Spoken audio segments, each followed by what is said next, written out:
Hello, my grade 7 class. Welcome to our PE 7 Quarter 3, the Forms of Philippine Folkdances. Being a Filipino, it is a must that we know the folk dances of our country. It brings a sense of pride to have knowledge of our own dances that represent our cultural identity.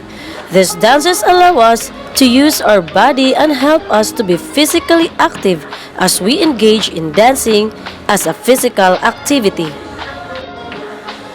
Folk dance refers to the dances created and performed collectively by the ordinary people. The term usually includes so-called ethnic dances, such as those of the cultural community in the Cordillera, in Mindoro, Palawan, Sulu, and Mindanao, and the rural or lowland Christian dances among the groups like the Ilocano, Pangasinan, Tagalog, Pampanga, Bicol, Cebuano, Ilonggo, and Waray. Folk dances may also be divided into regional, which refers to the dances particular to one local or area, and the national, which refers to those performed all over the country. A related term is creative folk dance, which refers to character dance whose choreography uses folk steps and music. Philippine folk dances are diverse and include religious, ceremonial, courtship, funeral, combative, exorcism, torture, comic, and game dances. They have been named after saints, heroes, teachers, foreign steps or dances, their countries or region of origin, events, tribes, Philippine steps, a combination of steps or of steps and places, and a combination of words. Philippine folk dances, other than religious, ceremonial, and a few socials are performed with attention to detail and other meticulous rehearsals. Filipino ethnic groups still believe in the efficacy of dances as a means of communicating with deity. Catholic Filipinos generally dance to plead with or to thank the Virgin Mary or a patron saint. As a Filipino religiosity, the influence of indigenous culture persists despite colonization. So, life is much more enjoyable when you are physically fit. And our most essential learning competencies are: identify the different forms of Philippine folk dances, execute the different basic dance steps in folk dancing, value the importance of Philippine folk dances by actively doing the task, describes the nature and background of the dance, and executes the skills involved in the dance.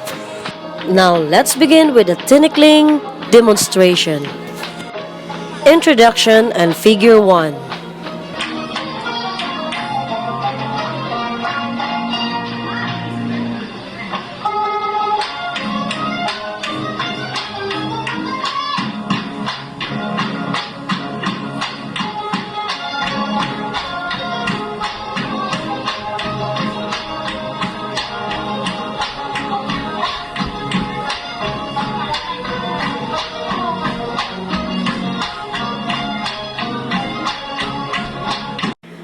Figure 2.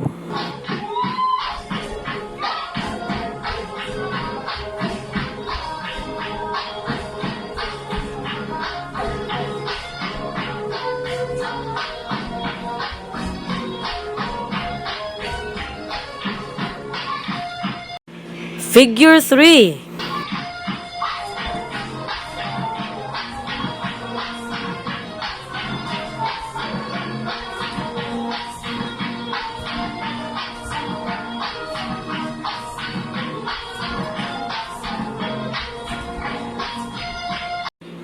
Figure 4.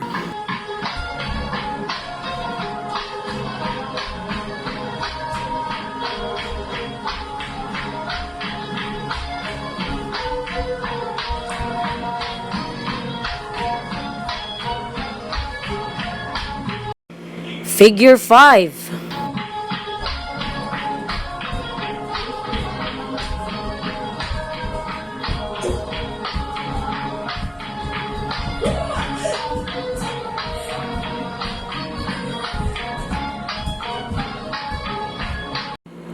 Figure 6.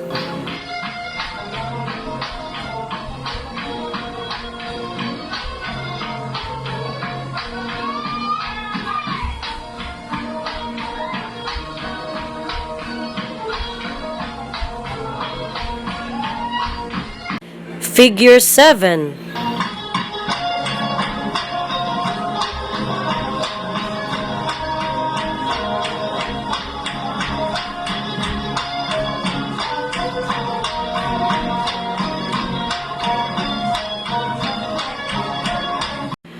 Figure 8.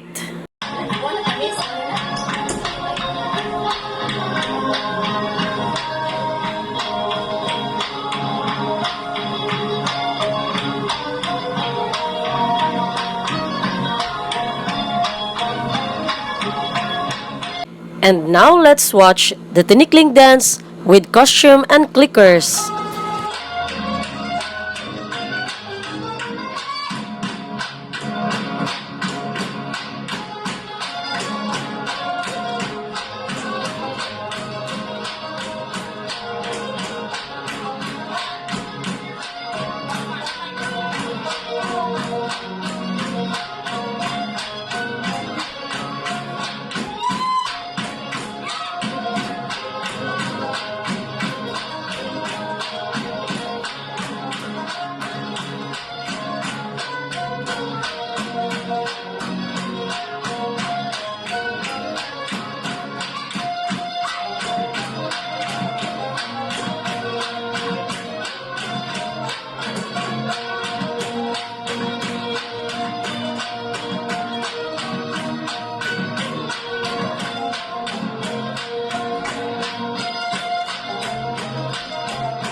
Now let's talk about the forms of Philippine folk dances.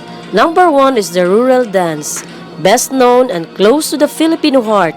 These dances are from the rural Christian lowlands. It also illustrates the fiesta spirit and demonstrate a love of life. For example is Dibakya, Salakot, Sayaw sa Bangko, Bulaklakan, and of course the Tinikling dance. The next one is the Spanish influence dance. The coming of the Spaniards in the 16th century brought a new influence in Philippine life. They are named in honor of the legendary Maria Clara. Example, Pandango sa Ilaw, Lanceros, Rigodun, Cariñosa, Coracha, and many more.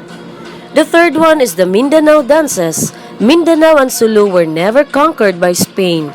The dances in Muslim, however, predated the Muslim influence. Singkil was introduced after the 14th century. It was based on the epic legend of the Rangan of Maranao. Example, Singkil, Pangalay, Sagayan, Maglangka, Kapa Malong-Malong, and many more. The fourth one is the Cordillera dances. These are the dances of mountain tribe in northern Luzon, such as those of the Kalinga and Ifugao people. Cordillera, a name given by the Spanish conquistadors when they first saw the mountain rangers. The last one is the ethnic or the tribal dances. The cultural minorities that live in the hills and mountains throughout the Philippine archipelago consider dances as a basic part of their lives. Renampo and Talbing are examples of these dances. Example, the Binanog, Inagong, Tinambul, Binaylan, Pinagkabula, and Talupak. Now let's have the warm-up exercises. 8 measures for each dance step. Get your heart rate before and after the exercise and record the results in your notebook. Video your performance and send via personal message. Touch step.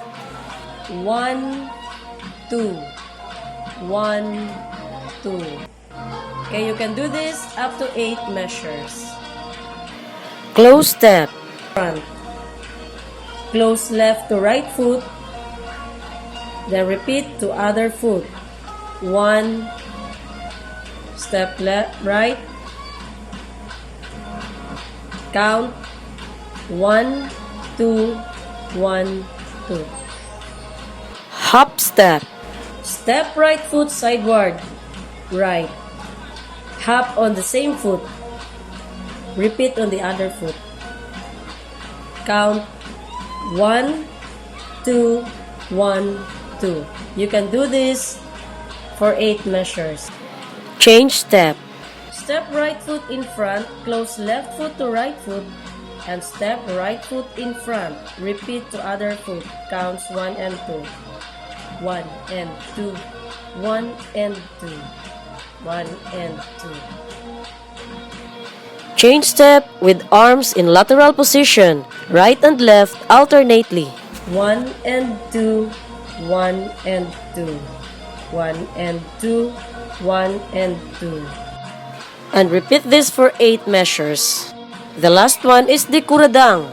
1 and 2, 3, 1 and 2, 3, 1 and 2, 3, 1 and 2, 3. Now let's proceed to the position of the feet. First position, second position, third position, fourth position, fifth position, and back to first position. You can do this alternately. First position, second position, third position, fourth position, fifth position, and back to first position. Basic position of the arms. First position, second position, third position, fourth position, fifth position, and back to the first position. You can do this alternately.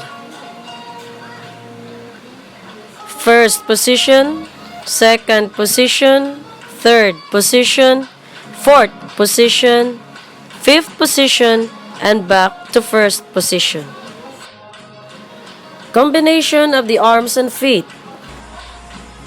First, second, third, fourth, fifth, back to first position.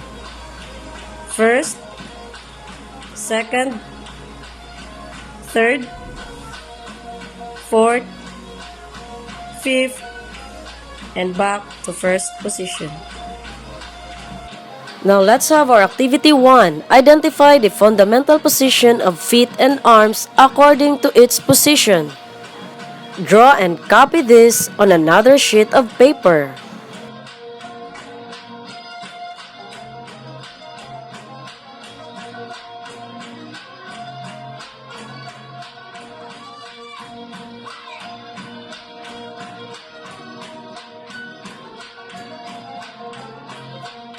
Now let's have the activity 2. Answer the following. What is the dance step that follows a step pattern of step, close step? Number 2. When one arm is raised sideward, the other arm overhead, which position of the arm is executed? Number 3. Is Philippine folk dancing makes you physically inactive? Number 4. give the step pattern of the sway balance. Number 5, a dance movement with fist closed and thumb sticking out, turn hand outward or inward. Number 6, give the dance step if you spring on one foot and land on the other foot. Which of the following dance steps is performed under 3/4 time signature? Mazurka, slide step, rocking step, or plain polka? Number 8, what is the step pattern of habanera? Number 9, a traditional dance which involves a pair of two bamboo poles and considered to be the oldest traditional dance in the country. Number 10, which dance step follows a step pattern of point close? Close step, touch step, chain step, or blacking step? Now for your PE performance, you have to choose only one, either performance 1 or performance 2, following these rubrics. For the performance 1, video record or picture yourself while doing the fundamental position of arms and feet. For performance 2, select one figure of the dance tinikling and video record or picture yourself while doing it. Send your performance output via Messenger. So, this is all our class for today. Remember, life is much more enjoyable when you are physically fit. Physical fitness is indeed important to one's life. It is an indicator which shows whether you have the ability to meet with eases the ordinary as well as unusual demands of everyday life, and you still have energy left to enjoy your free time. Bye-bye, and see you all in our next class.